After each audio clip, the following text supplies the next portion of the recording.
Nabil Qureshi with Act 17 Apologetics. In case we haven't met before, I, along with a few of my friends, was arrested at Arab Festival 2010 based on some false charges, and we spent the night in jail. Now, as some of you may recall, immediately after getting released from jail, I posted this article on my blog. In fact, I posted this article within a few hours of getting out of jail, even before going to bed that morning. We told you that a festival volunteer had lied about us to get us arrested. Quote, at one point, we came across a festival volunteer who seemed to take issue with us simply being at the festival. We could tell he had a problem with us, so we asked, what are we doing wrong? He said, put the camera and microphone down and I'll tell you. By the way, there was more to this conversation, but when you see the footage, I think you'll see I'm being fair in my summary. In addition to this blog post, we also went to ABN Studios and recorded a video discussion about what happened. Here's what we said. What we found repeatedly in Dearborn is that any random person can walk up to a police officer or to a security guard and say, those Christians are bothering us, or those Christians are doing something, and police will not hesitate, or security will not hesitate, to come over, stop us, remove us from the festival, or in this case, lock us up, put us in jail. And so in this situation, we were falsely accused, and we had the footage. We said to the police officers, we have the video footage right here on our cameras of exactly what happened. Will you sit down and watch it with us? They refused, and instead they put us in cells. Well, it's been a month and a half since we made those posts, and we still haven't posted the footage. You might be wondering, as I would be if I were you, why have they not yet posted the videos? That's an excellent question. Well, it took about a month for us to get our cameras back from the city of Dearborn, and right before getting them back, the mayor and the city of Dearborn unleashed a slew of false accusations against us, including that we've been attacking Dearborn for several years, that our intent is to disrupt a local cultural festival, that we misrepresent facts in order to raise funds, that we disrupt events in other cities, that we failed to mention Christians at the festival, that we knew about the designated free speech zone at the festival, that we pretended to be arrested, that we led others to believe we were arrested for handing out flyers, that we were aggressively engaging passersby, that we were confrontationally debating random people, that we violated written policy and crowd control, that we knew the festival sidewalks were not considered a public sidewalk for First Amendment purposes, that David had gathered a large crowd around him at the time he was arrested, that David was blocking a key access point between tents, the crowd was forced to go bigger slowly because people could not pass, that we intentionally created a public danger, that we wanted to be arrested on videotape. Yeah, because I like counting cinder blocks at 2 o'clock at night. That we wanted to inflame the passion of viewers by misrepresentation of facts, that the Dearborn Area Ministerial Association was unsuccessful in getting a response from us, that we were inciting a riot, that David, Paul, and I were hesitant when being arrested, that we were told we were being under arrest at that time, that David lifted his camcorder into the air after being told he was under arrest, that I began screaming into the crowd surrounded the policeman, that we said we confronted Roger Williams, that we confessed to filming Roger Williams after he asked us to stop, that our actions were causing agitation, that our arrests were a matter of public safety, that we escalated our behavior when the police came to arrest in a well-orchestrated and deliberate manner, and finally, that we ignored festival rules, regulations, and court decisions. Ever since getting our footage back, we've been busily responding to this campaign of falsehood and lies. And now, after having plumbed the depths of slander and calumny, it seems like they've run out of ideas. And so we finally get to post the footage that we originally talked about. A man by the name of Roger Williams lodged a complaint about us, saying we were harassing him. According to the police report, Williams stated a film crew began recording him doing his festival duties. He advised the subjects that he did not want to be filmed and told them to stop. Williams stated that they did not stop and instead began to surround him. He added that he felt extremely uncomfortable and thought he could not leave, although he attempted to several times. They continued to pester him and badger him with questions and continued filming. Williams again told them to stop filming. Qureshi Wood, as well as Rezkullah, finally put down the microphone and camcorder to speak with him, but he noticed Mael still filming within hearing distance. He radioed to security for assistance, and the party soon left. So let's summarize Roger's claims in his official police report. He says that he advised us that he did not want to be filmed, and so he told us to stop, but that we did not stop, and instead we began to surround him such that he thought he could not leave. He says he attempted to leave several times, but we continued to pester and badger him with questions. He also says Nagin was filming within hearing distance. And he makes it sound as if, after badgering him and harassing him, he finally radios to security for assistance, which is when we left. But now that we have the footage back, let's take a look at the video, shall we? Here's a video of Roger approaching me and Luke, accusing Luke of covertly working with Act 17. After Roger leaves, Luke tells me that this is the same volunteer who handed him over to the police. 8.5 minutes later, we ran into Roger again. Well, this is where the action goes down, so watch the video carefully. Oh, and by the way, we had one video camera that had good audio, and the other camera had good video, so we spliced the two together to make this intelligible. Let's watch.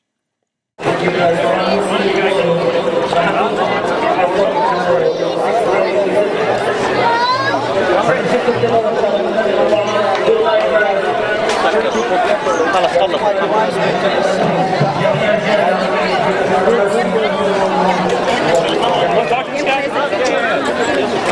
not going to get. Hey, we're talking to him. We're having a friendly conversation. Good? Yeah. Okay, I just want to make sure he wasn't messing with you. Okay. Listen, you don't have to worry about me messing with him. You need to worry about me messing with you. Okay. All right? Why is that? What are we doing? Guys. What are we doing? What are we doing that could cause a problem? Well, all right, now you're complaining. Complaining to who? Is complaining illegal? It's not even complaining. It's all right, guys. Security, this is Roger.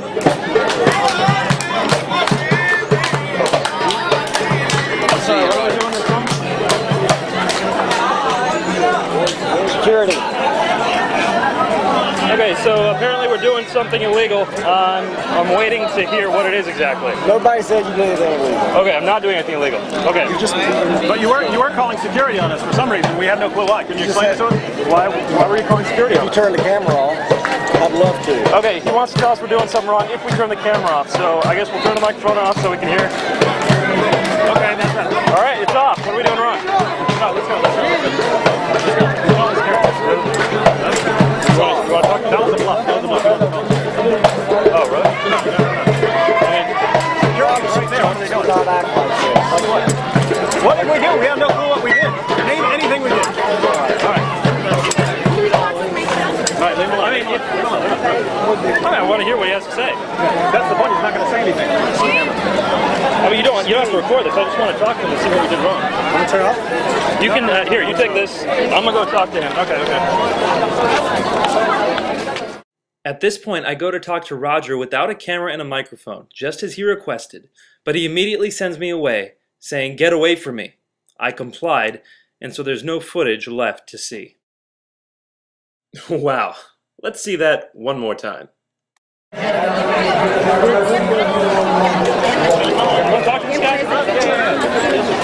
not going to get. Hey, we're talking to him. We're having a friendly conversation. Good? Yeah. Okay, I just want to make sure he wasn't messing with you. Okay. Listen, you don't have to worry about me messing with him. You need to worry about me messing with you. All right. Why is that? What are we doing?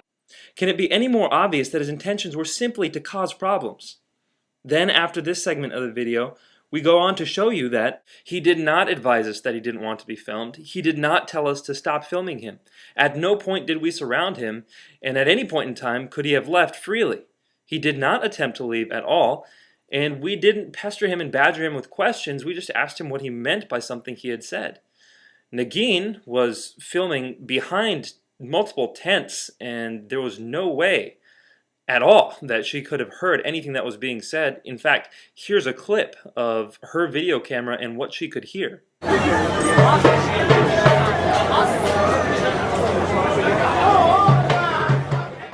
Roger's report to the police makes it sound like he radioed security after we'd been bothering him and pestering him, whereas really he radioed security at the inception of our conversation.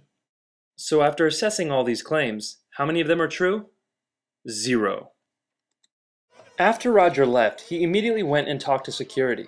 Roger had already admitted to us that we weren't doing anything illegal, but apparently security convinced him that he should take this to the police.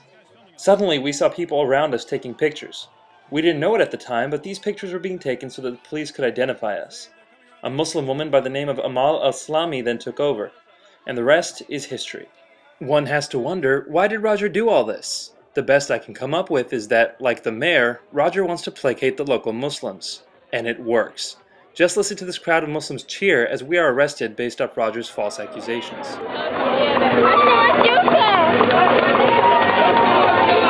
Also notice, we approached Luke, not Roger, and asked him if he was okay.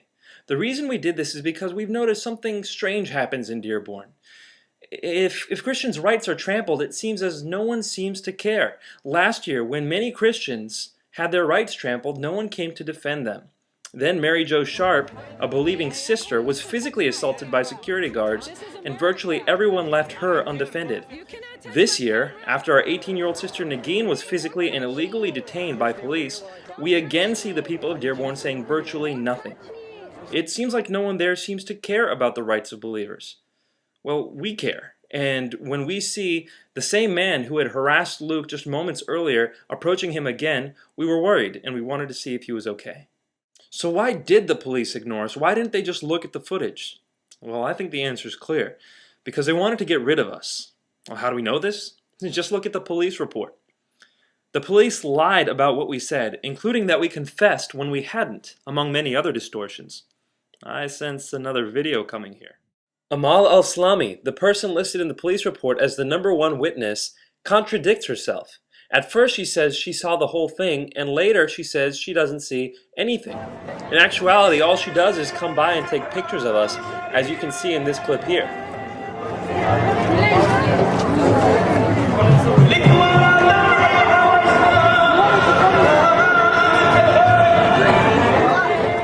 But in the police report, she says two contradictory things. First saying that she saw the incident as Williams had recalled, and in the second instance saying she didn't observe any of the confrontation between Williams and the 4 subjects arrested. And Roger lied about us, saying we did things that are clearly disproven by the footage. The police knew all this, and yet they have gone forward with prosecuting us. Roger's lies to the police initiated a sequence of events that led to 4 innocent people spending the night in jail. In addition to this, $2,500 had to be spent to bail us out, and then countless thousands more have been spent in pointless litigation, including flying us back and forth from Dearborn, having to spend the night in hotels. Litigation itself is expensive. So many resources have been wasted because of Roger's lies and frivolous accusations. But he isn't the only one to blame here. Just think about it for a second. The police are supposed to uphold justice. They're supposed to make sure that victims are not abused. But instead, when they came to us based on Roger's trumped-up charges, they refused to listen to us. They literally refused to listen to us. We said we have cameras that will exonerate us. We have the video footage that will show you that we did none of the things he accused us of. Instead of watching the footage, they decided to throw us behind bars and to confiscate our cameras. You know, all of these annoyances and these superfluous expenses, as well as this breach of justice, could have been avoided if they had just watched the footage, kind of like this. So the officer sees her knitting and says, "Pull over." And the woman says, "Pull over? They're mittens." But seriously, officer, we'd like to thank you for calmly explaining the accusations against us. The possibility of false accusations is precisely why we had our cameras rolling the entire time. So, with a touch of this button, we can show you exactly what happened, and you can avoid the embarrassment of throwing us in jail on a false charge. Here, see?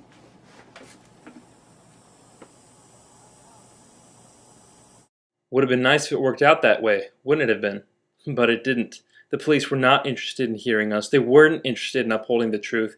They were furious at us because of what happened last year, and so they threw us behind bars. All we did was go to a booth that invited us to ask questions, and we asked a question of the Muslims there. We were ultimately abused because of it, and so we showed the world the abuse, and now the city of Dearborn is furious at us for standing up for our own rights. So this year, they locked us up on false charges, knowing full well that those charges were false. Their point? Don't come to Dearborn and even potentially offend the Muslims here. Our point? Well, we're not going to stop standing up for the truth. First and foremost, the truth of the gospel, that Jesus Christ, our God and Savior, came to this world and died on the cross for our sins, and he then rose from the dead. This is the truth we will go on proclaiming to anyone, anywhere, because it is what we've been commanded to do, and it is our life's purpose. But we will also defend the truth when Christians are being harassed and their rights are not being upheld, anywhere, be it in Dearborn, outside the United States, anywhere. This is Act 17 Apologetics.